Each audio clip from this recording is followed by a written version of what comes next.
Very good morning to all, very good afternoon, very good evening, and very good night. In this lecture, we will discuss motion of charge particle in a magnetic field. तत्पूर्वी पहा, आपण पाहिलं होतं की जर हा charge plus Q असेल, इथे असणारं इलेक्ट्रिक फील्ड ई असेल, तर या चार्जवर फोर्स एक्झर्ट होतो. F E is equal to Q E. आणि या फोर्सची डायरेक्शन कशी असते? ज्या डायरेक्शनमध्ये इलेक्ट्रिक फील्ड आहे त्याच डायरेक्शनमध्ये हा फोर्स असतो. म्हणजेच डायरेक्शन ऑफ इलेक्ट्रिक फील्ड असे असेल तर डायरेक्शन ऑफ फोर्स कशी असेल? त्याच डायरेक्शनमध्ये, म्हणजेच सेम. आय होप पाठ झाला असेल. त्यानंतर हे इलेक्ट्रिक फील्ड असेल ई. जर हा चार्ज मायनस क्यू असेल तर या चार्जवर पण फोर्स एक्झर्ट होतो आणि तो किती असतो? तेवढाच, क्यू ई मायनस चार्ज. तर इथे ही डायरेक्शन असेल इलेक्ट्रिक फील्डची, तर ही डायरेक्शन असेल फोर्सची. म्हणजेच हा चार्ज या ठिकाणी इकडे जात असेल, हा चार्ज या ठिकाणी इकडे जात असेल, बरोबर. म्हणजेच एखादा चार्ज जर आपण इलेक्ट्रिक फील्डमध्ये ठेवला, लक्षात ठेवा, इलेक्ट्रिक फील्ड जर आपण चार्ज इलेक्ट्रिक फील्डमध्ये ठेवला आणि तो चार्ज पॉझिटिव्ह असेल तर तो चार्ज ज्या डायरेक्शनमध्ये इलेक्ट्रिक फील्ड आहे त्याच डायरेक्शनमध्ये मूव्ह होतो. आणि जर तो चार्ज मायनस असेल, म्हणजेच निगेटिव्ह चार्ज असेल, तर ज्या डायरेक्शनमध्ये इलेक्ट्रिक फील्ड आहे त्याच्या अपोजिट डायरेक्शनमध्ये हा चार्ज मूव्ह होतो. एवढं नॉलेज तुमच्याकडे आलं आहे. तर पहा, या टॉपिकमध्ये हे झालं इलेक्ट्रिक फील्ड. तर या टॉपिकमध्ये इलेक्ट्रिक फील्डची जागा कोण घेत आहे? मॅग्नेटिक फील्ड, बरोबर.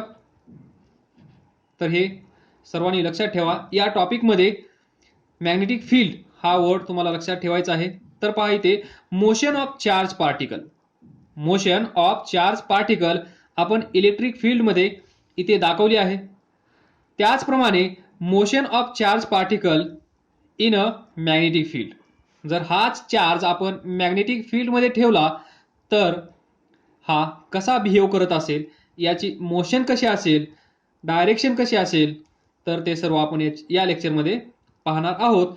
तर पहा, motion of charge particle in a magnetic field हे पाहण्यापूर्वी आपण थोडीशी प्रॅक्टिस करूया. ती डायरेक्शन ऑफ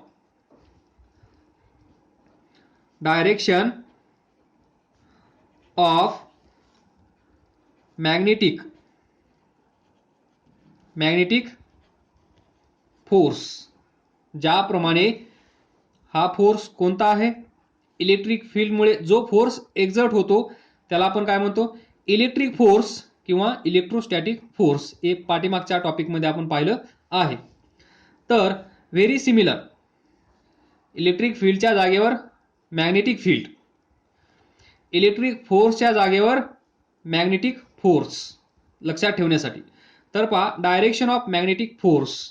तर direction of magnetic force is given bye, we have rules, that is Fleming left hand rule पण आपण यूज करू शकतो. नंबर 2, राईट हँड रूल पण आपण यूज करू शकतो. त्यानंतर यालाच आपण म्हणू शकतो राईट हँड पाम रूल. तर पहा, यापैकी हा तुम्ही पाहिलेला आहे 10th मध्ये. तर राईट हँड रूल आपण यूज करणार आज to decide the direction of magnetic force. म्हणजेच हा चार्ज जेव्हा आपण एखाद्या मॅग्नेटिक फील्डमध्ये ठेवू, जसा इथे इलेक्ट्रिक फील्डमध्ये ठेवला आहे, तोच चार्ज आपण इथून कॉपी पेस्ट करायचा आहे, असाच्या असा उचलायचा आहे आणि त्याला कुठे ठेवायचा आहे? जिथे मॅग्नेटिक फील्ड असेल त्या मॅग्नेटिक फील्डमध्ये हा चार्ज ठेवायचा आहे. जसं आपल्याला इथलं सर्व माहीत आहे त्याचप्रमाणे आपण मॅग्नेटिक फील्डमध्ये या चार्जवर कुठे कुठे इफेक्ट होतो हे पाहणार आहोत. तर वी विल कन्सिडर वन केस. तर पहा, इथे असणारं मॅग्नेटिक फील्ड याचा अर्थ सर्वांना कळत असेल. सर्कल, सर्कलच्या मध्ये क्रॉस म्हणजे काय बोला. गोइंग इनटू दी प्लेन म्हणजेच हा पेन पहा. This is the direction of magnetic field. म्हणजे इकडून येत आहे, या प्लेनमध्ये जात आहे, त्याला आपण म्हणतो गोइंग इनटू द प्लेन. म्हणजेच त्याचा सिम्बॉल आहे छोटंसं सर्कल, त्याच्यामध्ये क्रॉस म्हणजेच गोइंग इनटू द प्लेन. याचा अर्थ काय असेल? This is direction of magnetic field. Magnetic field. आणि या मॅग्नेटिक फील्डमुळे इथे जो आपण चार्ज ठेवणार त्या चार्जवर जो फोर्स एक्झर्ट होणार त्याचं नाव असेल मॅग्नेटिक फोर्स. आणि त्याची डायरेक्शन फाइंड करण्यासाठी आपण राईट हँड रूल यूज करणार. यालाच आपण म्हणतो राईट हँड पाम रूल. तर पहा, इथलं मॅग्नेटिक फील्ड आपण कन्सिडर केलं आहे. त्यानंतर तो चार्ज प्लस क्यू अगोदर घेऊन या, इथे ठेवा. दिस इज आवर पॉझिटिव्ह चार्ज जो आपण या मॅग्नेटिक फील्डमध्ये ठेवला आहे. आलं लक्षात? तर पहा, इथे असणार मॅग्नेटिक फील्ड त्याची डायरेक्शन तुम्हाला माहित आहे. This is going into the plane. इथे चार्ज ठेवला आहे, तो चार्ज पॉझिटिव्ह आहे, एवढं नॉलेज आपल्याकडे आलं आहे. तर आता आपल्याला काय करायचं आहे? Direction of magnetic force. ज्याप्रमाणे आपण एक चार्ज इलेक्ट्रिक फील्डमध्ये ठेवला त्यावर Fe दॅट इज इलेक्ट्रोस्टॅटिक और इलेक्ट्रिक फोर्स या चार्जवर एक्झर्ट झाला, त्याची डायरेक्शन एकतर असेल in the direction of electric field किंवा in the opposite direction of electric field. जर चार्ज पॉझिटिव्ह असेल तर सेम डायरेक्शन मध्ये त्याच्यावर फोर्स एक्झर्ट होईल आणि हा चार्ज याच डायरेक्शन मध्ये इकडे चालला जाईल. त्याचप्रमाणे तो चार्ज जर निगेटिव्ह असेल तर तो या इलेक्ट्रिक फील्डच्या अपोजिट डायरेक्शन मध्ये चालला जाईल. तर हाच इफेक्ट जर हा चार्ज आपण मॅग्नेटिक फील्डमध्ये ठेवला तर काय होईल? इथे मॅग्नेटिक फील्ड आपण कन्सिडर केलं, त्याच्यामध्ये एक चार्ज ठेवला, तर now we can use right hand rule. By right hand rule we can determine the direction of magnetic force. तर पहा, ज्या डायरेक्शन मध्ये किंवा हा असेल आपला राईट हँड रूल असा ठेवायचा आणि ही 1 2 3 4 4 फिंगर्स कोणत्या डायरेक्शन मध्ये ठेवायचे आहेत? ज्या डायरेक्शन मध्ये मॅग्नेटिक फील्ड आहे त्या डायरेक्शन मध्ये. आलं लक्षात?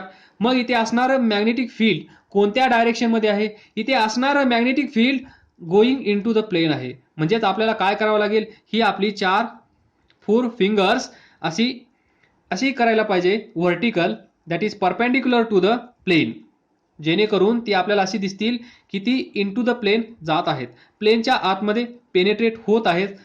अशी सिच्युएशन क्रिएट करा. तर पहा, it is not possible to me, I am trying. पहा, तुम्ही पण इमॅजिन करा. हात राईट हँड घ्या आणि ही 1 2 3 4 फिंगर्स या प्लेनमध्ये इन्सर्ट करण्याचा प्रयत्न करा इन दिस वे. त्यानंतर या 4 फिंगरचा प्रॉब्लेम सॉल्व्ह झाला. त्यानंतर आपल्याकडे असेल ती मोशन. नाऊ सी, हा जो चार्ज आहे हा चार्ज या डायरेक्शन मध्ये जात आहे, that is direction of velocity of this charge. तर नाऊ सी, ज्या डायरेक्शन मध्ये हा चार्ज जात आहे त्या डायरेक्शन मध्ये थंब आपल्याला पॉइंट करायचा आहे. म्हणजेच हा तुमचा छोटासा हात तर पहा 1 2 3 4 fingers going into the plane, बरोबर. अशा प्रकारे त्यानंतर ज्या डायरेक्शनमध्ये हा चार्ज जात आहे तर ती डायरेक्शन कोणती आहे, लेफ्ट टू राईट. तर इथे पहा थंबची डायरेक्शन कशी असली पाहिजे, लेफ्ट टू राईट. त्यानंतर हा हँड असा आपल्याला व्हर्टिकल बनवायचा आहे, पहा व्हर्टिकल बनवायचा आहे. त्यानंतर इथे असणारा पेन, इथे असणारा पेन माहीत आहे सर्वांना, म्हणजेच ही पोझिशन, दिस जो आपला तळ हात आहे, पाम आहे, या पामला परपेंडिक्युलर डायरेक्शन मध्ये जी डायरेक्शन असेल त्या डायरेक्शनला किंवा त्या डायरेक्शनमध्ये असतो हा मॅग्नेटिक फोर्स. तर हा हात आपला असा असेल तर ही डायरेक्शन असेल मॅग्नेटिक फोर्सची. जर हा हात आपला असा असेल तर या डायरेक्शनमध्ये असेल मॅग्नेटिक फोर्स. म्हणजे परपेंडिक्युलर टू दिस पाम, इथे this is the direction of magnetic force. तर इथे पहा हा चार्ज इकडे जात आहे, हा चार्ज इकडे जात असल्यामुळे त्या डायरेक्शनमध्ये थंब ठेवला आणि इनटू द प्लेन असं करण्यासाठी आपल्याला हा हात असा करावा लागेल. त्यावेळेस पहा परपेंडिक्युलर कसा असेल, या डायरेक्शनमध्ये बरोबर. इथून इकडे असा परपेंडिक्युलर जाईल, म्हणजेच ही डायरेक्शन असेल त्या मॅग्नेटिक फोर्सची. तर इथे जो फोर्स एक्झर्ट होत असेल या चार्जवर तो असेल या डायरेक्शनमध्ये. दिस इज मॅग्नेटिक फोर्स. तर इथे पहा हा चार्ज या डायरेक्शनमध्ये गेला किंवा याच्या अपोजिट डायरेक्शनमध्ये गेला, म्हणजे हा चार्ज एकतर इकडे जात होता किंवा एकतर इकडे जात होता. तोच चार्ज जेव्हा आपण मॅग्नेटिक फील्डमध्ये ठेवला त्यावेळेस तो चार्ज ज्या डायरेक्शनमध्ये या चार्जची मोशन होत आहे त्या डायरेक्शनमध्ये जात नाही, तर तो कुठे जात आहे, इकडे. म्हणजेच या चार्जला या डायरेक्शनमध्ये कोणीतरी खेचत आहे असा भास होईल. म्हणजेच हा चार्ज थोडासा या डायरेक्शनमध्ये खेचला जाईल, कारण या चार्जवर बाय राईट हँड रूल आपण सांगू शकतो हा जो चार्ज आहे या चार्जवर या डायरेक्शनमध्ये फोर्स एक्झर्ट होत आहे, दॅट इज अपवर्ड. तर ही सिच्युएशन आपण पुढे एक्सप्लेन करणार आहोत. तर आपल्याला माहित आहे हा फोर्स किती असतो, Fm is equal to, that is magnetic force. अशा काही सिच्युएशन्स मी तुम्हाला लास्ट लेक्चरच्या शेवटी फॉर प्रॅक्टिस देणार आहे. सर्वांनी ती प्रॅक्टिस करायची आहे. Fm is equal to magnetic force and it is given by Q V cross B bar, म्हणजेच Q V B sine theta. आता डिस्कस करण्याची गरज नसावी. A bar B bar angle theta A cross B is equal to AB sine theta. आणि यांचा unit vector, हा जो cross product आहे याचा युनिट व्हेक्टर कुठे असतो, perpendicular to this plane, perpendicular to the plane in which A bar and B bar lies. ज्या प्लेनमध्ये A बार आणि B बार आहेत त्या प्लेनला A क्रॉस B परपेंडिक्युलर असतो, म्हणजेच दिस. पहा this is the direction of unit vector. तर इथे काही तसंच आहे, V क्रॉस B म्हणजेच VB sine theta. This is force और magnetic force exerted on this charge. जेव्हा आपण चार्ज एखाद्या मॅग्नेटिक फील्डमध्ये ठेवतो त्यावेळेस त्या चार्जवर एक फोर्स एक्झर्ट होतो. त्या फोर्सचं नामकरण आपण केलं आहे आणि नामकरण केल्यानंतर त्याचं नाव आपण काय ठेवलं आहे, मॅग्नेटिक फोर्स. आणि it is given by this formula. त्याचं मॅग्निट्यूड असेल QVB साइन थीटा. याच्या डिफरंट केसेस पण आपण पाहिल्या, आपण इथे रिवाइज करूया. ज्यावेळेस थीटा 0 असेल, म्हणजेच 0 पहा V bar, this is B bar. म्हणजेच व्ही बार आणि बी बार हे दोघं एकमेकांना कसे आहेत, पॅरलल. जेव्हा हे दोन एकमेकांना पॅरलल असतात त्यावेळेस या दोघांमधला अँगल किती असतो, theta is equal to 0. Sine 0 0, that is F M is equal to 0. ज्यावेळेस चार्ज इकडे जात असेल त्याच डायरेक्शनमध्ये मॅग्नेटिक फील्ड असेल तर या चार्जवर कुठल्याही प्रकारचा फोर्स एक्झर्ट होणार नाही, हे लक्षात ठेवा. आणि फोर्स एक्झर्ट होणार नाही म्हणजे हा मोशनमध्ये येणार नाही, एकाच ठिकाणी बसलेला असेल, आराम करत असेल, हा याचा अर्थ असेल. त्यानंतर number 2, theta is equal to 180. तर पहा 180 म्हणजे this is V bar, this is B bar. तर पहा व्ही क्रॉस बी असं लक्षात ठेवायचं आहे तुम्हाला. ए क्रॉस बी, आपण बी क्रॉस ए असं म्हणत नाही. बी क्रॉस ए म्हणजे याच्या अपोजिट डायरेक्शनमध्ये. तर आपल्याला एकच डायरेक्शन लक्षात ठेवायची आहे, ती म्हणजे ए क्रॉस बी. तर इथे काय आहे, व्ही क्रॉस बी म्हणजे व्ही अगोदर व्ही कडून बी कडे म्हणजे डायरेक्शन अशी असेल. याला तुम्ही असं दाखवू शकत नाही. हा व्ही बार असेल, हा बी बार असेल, तर या डायरेक्शनमध्ये तुम्ही ड्रॉ असं दाखवू शकत नाही. याचा अर्थ होईल बी क्रॉस ए म्हणजेच बी क्रॉस व्ही, मग याची डायरेक्शन याच्या अपोजिट येईल. तर असं दाखवू नका. V cross B, this is 180 degree.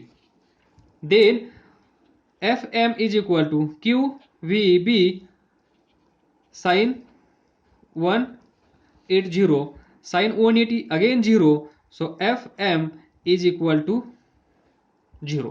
तर पहा ज्यावेळेस angle between V bar and B bar 0 असतो आणि ज्यावेळेस angle between V bar and B bar 180 असतो, 180, त्यावेळेस हा जो चार्ज आहे या चार्जवर कुठल्याही प्रकारचा फोर्स एक्झर्ट होत नाहीये. किती होत आहे, 0 न्यूटन फोर्स याच्यावर एक्झर्ट होत आहे ज्यावेळेस या दोघांची डायरेक्शन सेम आहे त्यावेळेस. मग असं असेल तर पहा आपण मगाशी इथं सांगितलं ज्या पोझिशनमध्ये हा असेल त्याच पोझिशनमध्ये राहील. म्हणजेच आपण असं सांगितलं की हा इथे असेल तर इथेच बसून राहील, आराम करेल. तर आराम करेल याचा अर्थ असा होता, इथे पहा व्ही बार म्हणजेच हा चार्ज या डायरेक्शनमध्ये जात असेल तर तो त्याच डायरेक्शनमध्ये जात राहील. जर तो चार्ज इथे पण पहा हीच डायरेक्शन आहे, जर या डायरेक्शनमध्ये जात असेल तर त्याच डायरेक्शनमध्ये जात राहील. याची डायरेक्शन चेंज हा मॅग्नेटिक फोर्स करणार नाही. तर आपण पुढे डिस्कस करणार आहोत मॅग्नेटिक फोर्समुळे हा व्ही एफेक्ट होत नाही. या मॅग्नेटिक फोर्समुळे या व्ही वर कुठल्याही प्रकारचा इफेक्ट होत नाही. फक्त इफेक्ट होतो कुठे, तर तो होतो डायरेक्शनवर. आलं लक्षात, हे आपण पुढे डिस्कस करणार आहोत. So have patience. तर इथे मी सांगितलं होतं तुम्हाला हा चार्ज इथेच आराम करेल.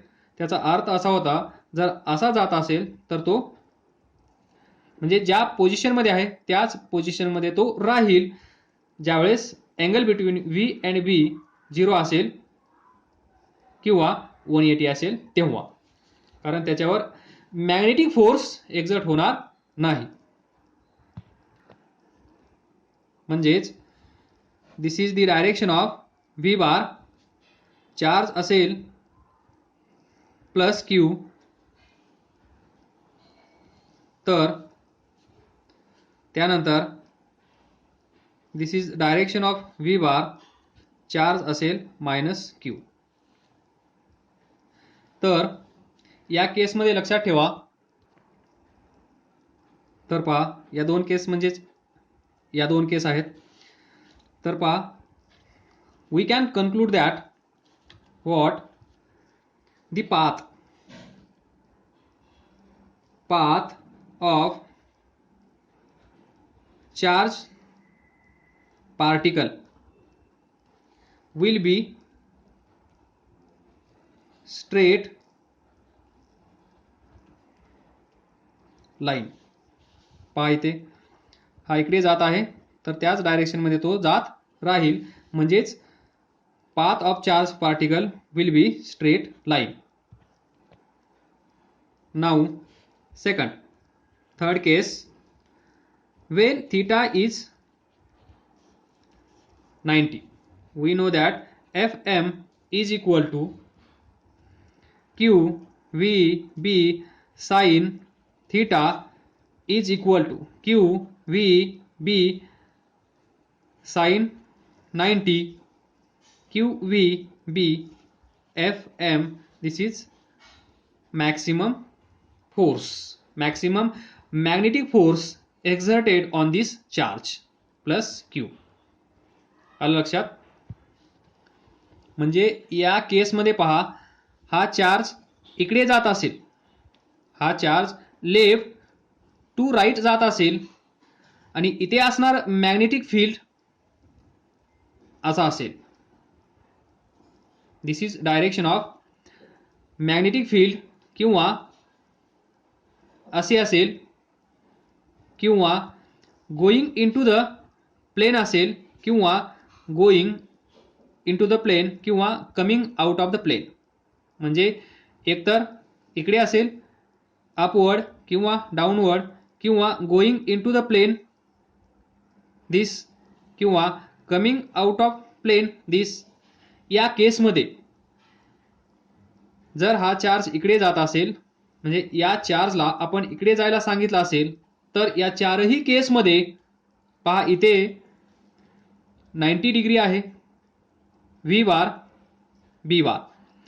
हा बी बार असेल, इथे 90 डिग्री आहे, किंवा हा चार्ज इकडे जात असेल आणि कमिंग आउट ऑफ प्लेन असा असेल, तर पहा इथे पण पहा हा अँगल किती आहे, दिस अँगल 90, किंवा हा कमिंग आउट ऑफ प्लेन, हा गोइंग इनटू द प्लेन, आणि this is V bar, this is V bar. इथे पहा गोइंग इनटू द प्लेन म्हणजे दिस अगेन 90, इथे पण 90 आहे, इथे पण 90 आहे, इथे पण 90, इथे पण 90. म्हणजे या चारही केसमध्ये हा जो चार्ज असेल, या चार्जवर जो मॅग्नेटिक फोर्स एक्झर्ट होत असेल तो किती असेल, क्यू व्ही बी. चार्ज तुम्हाला माहित आहे, speed that is velocity of this charge particle माहित आहे, तिथे असणार मॅग्नेटिक फील्ड तुम्हाला माहित आहे. या तिघांचा प्रोडक्ट म्हणजे मॅग्नेटिक फोर्स. तर या केसमध्ये दिस is our special case,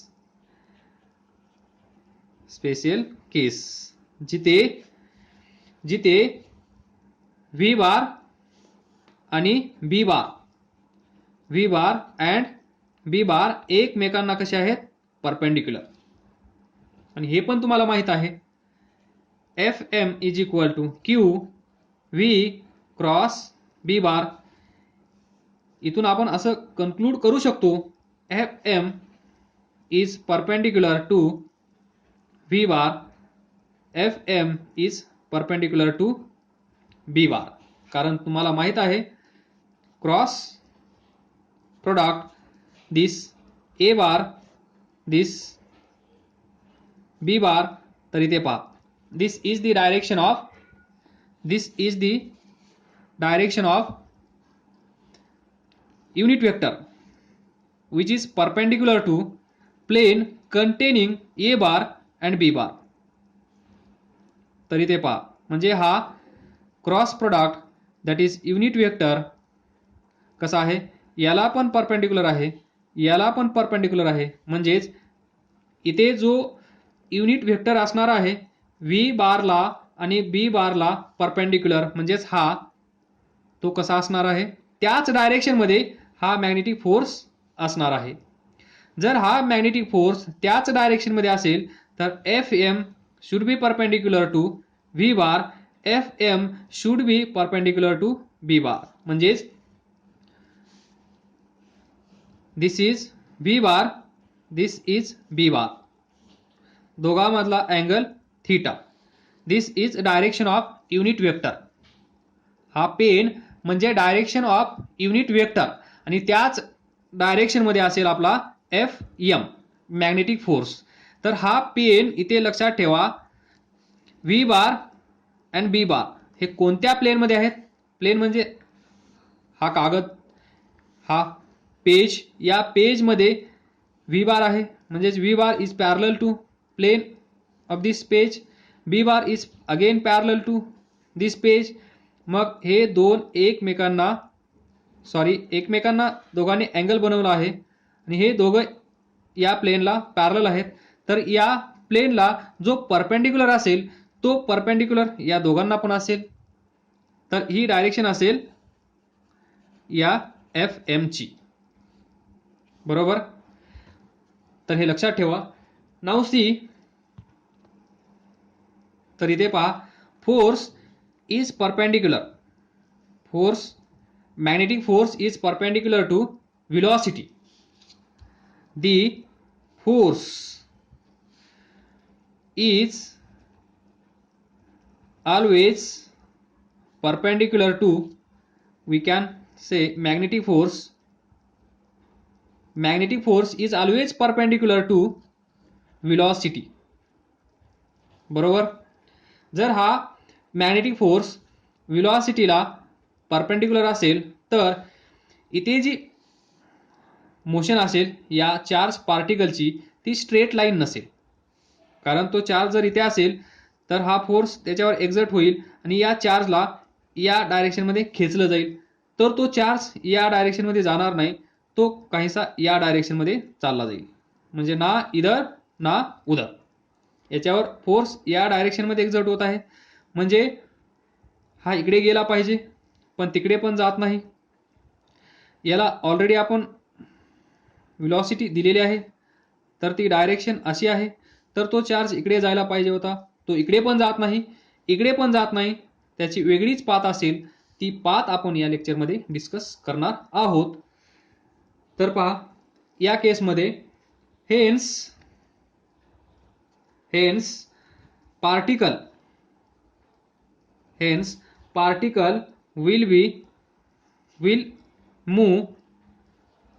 will move in circular path.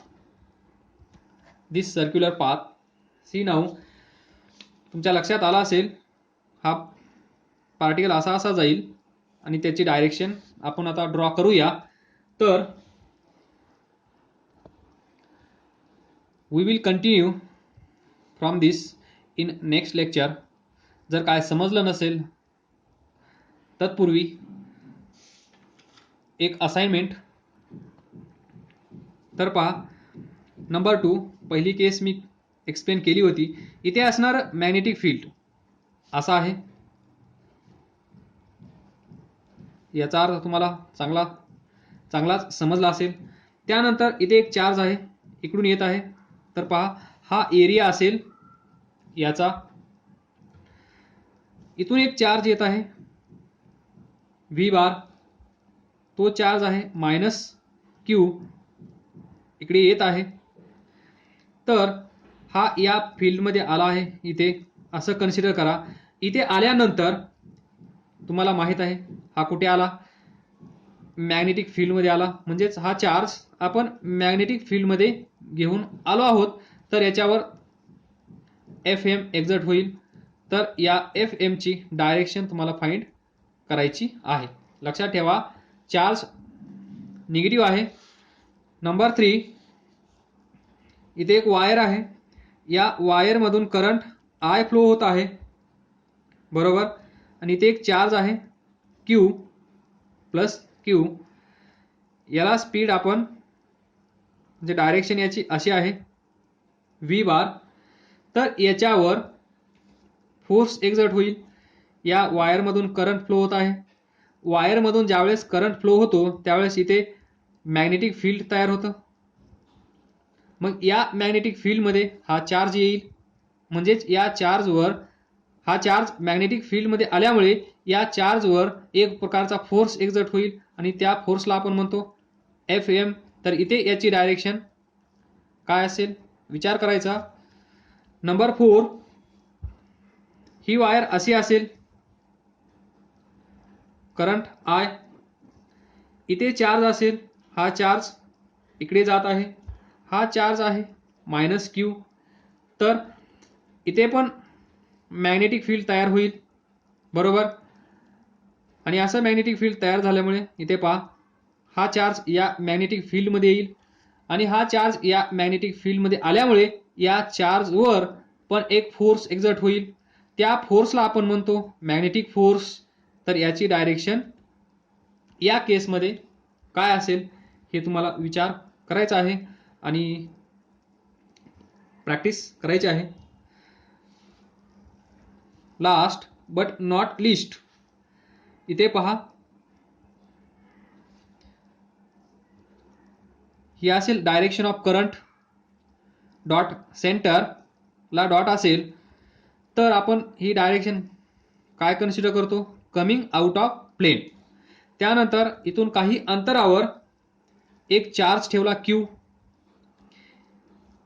ही असेल V बारची डायरेक्शन, ही असेल V बारची डायरेक्शन. तर याच्यावर एक्झर्ट होणारा फोर्स किती असेल हे तुम्हाला स्मॉल असाइनमेंट, सर्वांचे आन्सर फाइंड करण्याचा प्रयत्न करा. म्हणजे हे लेक्चर तुम्हाला समजलं आहे की नाही हे या 1, 2, 3, 4 या 4 क्वेश्चनवरून समजून येईल. तर अभ्यास करत राहा, पुढे जात राहा. All the best, thank you. पुढच्या लेक्चरमध्ये आपण इथून पुढे एक्सप्लेन करूया. म्हणजेच हा चार्ज जेव्हा आपण मॅग्नेटिक फील्डमध्ये ठेवतो तर तो सर्क्युलर पाथमध्ये असा जात असतो, तर ती पाथ आपण एक्सप्लेन करणार आहोत. खूप महत्त्वाचं लेक्चर आहे ते. म्हणजे थोडक्यात V बार दिस B बार दोघांमध्ये अँगल 90 डिग्री असल्यानंतर या चार्जवर फोर्स एक्झर्ट होतो, तो फोर्स या V ला हमेशा परपेंडिक्युलर असतो. असा म्हणजे एक्स ॲक्सिस, वाय ॲक्सिस आणि अलॉंग झेड ॲक्सिस असेल मॅग्नेटिक फोर्स. त्या फोर्समुळे हा चार्ज सर्क्युलर मोशन करतो. सर्क्युलर पाथ म्हणजेच सर्क्युलर मोशन. हे आपण पुढच्या लेक्चरमध्ये पाहूया. तोपर्यंत तुम्ही हे 4 क्वेश्चन सॉल्व्ह करून ठेवा.